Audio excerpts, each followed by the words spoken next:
Okay, welcome to another great CEO podcast. Today I have with me Michael Hersh from BrandPoint Services. Welcome, Michael. Thank you. Thanks, Jim, for having me. Yeah, awesome. Thanks for joining us. So if you could, in a few sentences, tell us who you are and what your company does. Sure. My name is Michael Hersh. I am the CEO of BrandPoint Services, and BrandPoint Services is a national general contractor and facility maintenance company that works with some of the largest brands in the U.S. Top Fortune 500 companies is what we do. Yep, I saw a third of the top retail firms in the nation. It's impressive.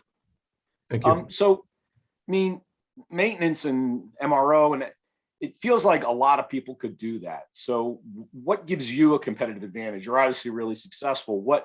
What's your secret sauce? Yeah, I think the secret sauce is our project management and our employees, right?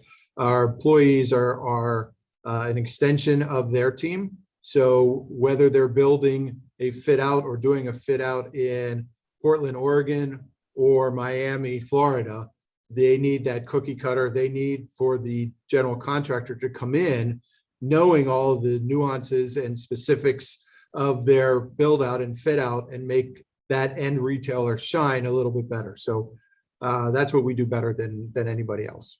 So it's local knowledge of the particular environment you're going to be operating in. That's the secret.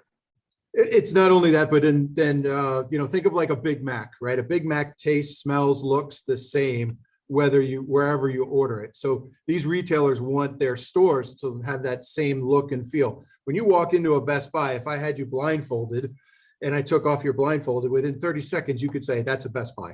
Yeah. I'm in a Best Buy store. That's what they don't need to train us over and over and over again when we do it in hundreds of places across the country. Got it. Awesome. Well, funny enough, we're having Herbert Joly speak at our conference next week, speaking of Best Buy. So very good. So what percentage of your revenue recurs every year? This feels like long-term contractual relationships. What percentage recurs? Yeah, absolutely. A good portion, probably a good 70% of our work renews each year. And it renews in two real phases, right? Number one is you build that fit out of that Best Buy or Target or Walmart or whatever place you're doing the business.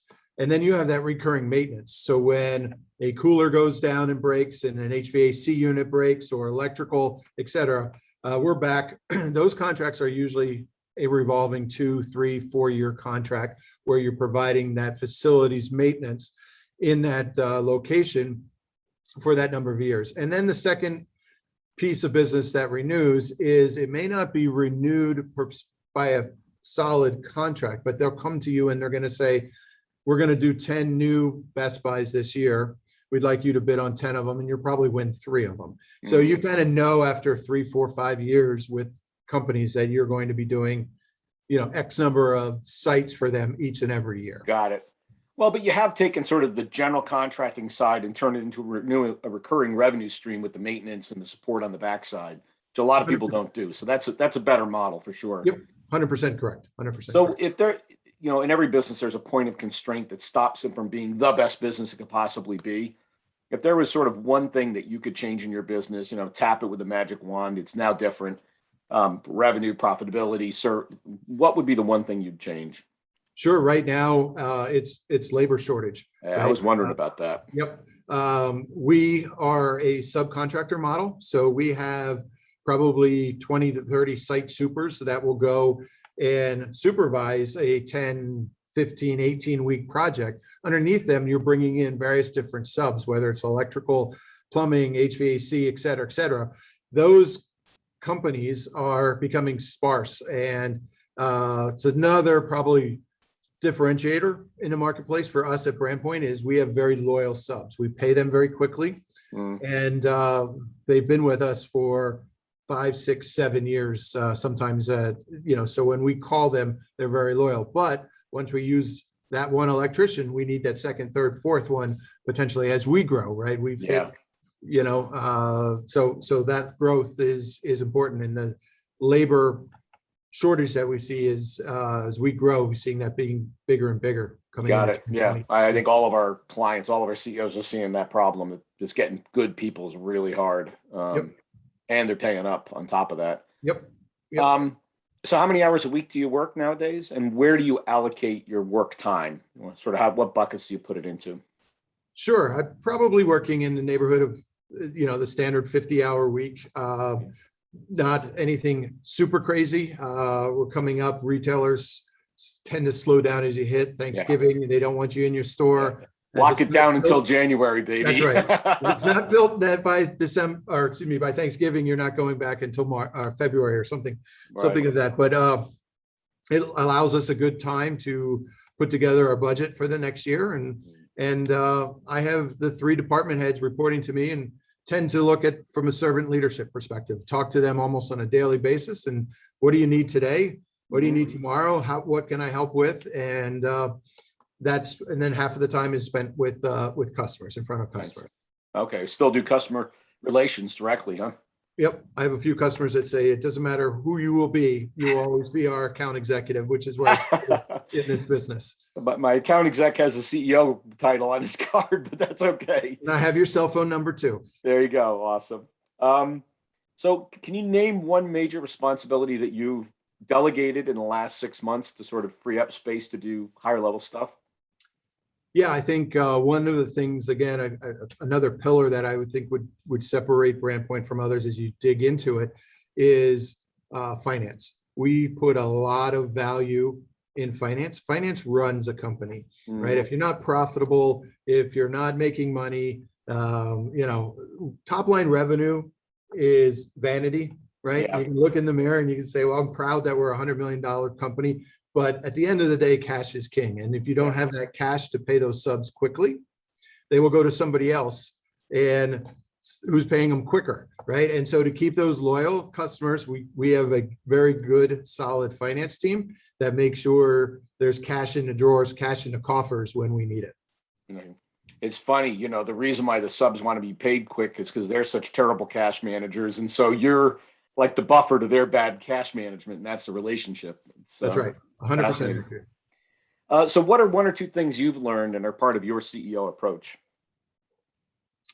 I think some of the things is speed of trust would be number 1, right? I have a very good team, a seasoned team, and we've grown together, right? I have a VP of construction who literally was employee 1 X number of years ago and has grown it into that. So if I talk to them in the morning and I say the expectation is to get A, B, and C done, I know by 5 o'clock I can look in my inbox and A, B, and C is completed, right? And so that's so powerful to be able to talk to a team, get them aligned, get them rowing in the right direction, and then they're off, and they're doing that. So I think that is so important, and we talk about that. I am not a micromanager. It's not looking over the shoulder and saying, okay, you got A done, but when are you going to get B done? And now that you got B done, hey, when are you going to get C done? It's, again, give them their marching orders, and very rarely do they come back and disappoint me from that perspective. Nice. I tell people I manage to results. If you've got me managing your activities, I don't like to do it, so we're in a really bad place. Right? That's spot on. That's exactly right, Jim. That's exactly right. The last question: what do you do for fun when you're not working? Yeah, I like hanging out with the team. This really, a lot of people say this BrandPoint team or BrandPoint family, but we really live and breathe it, right?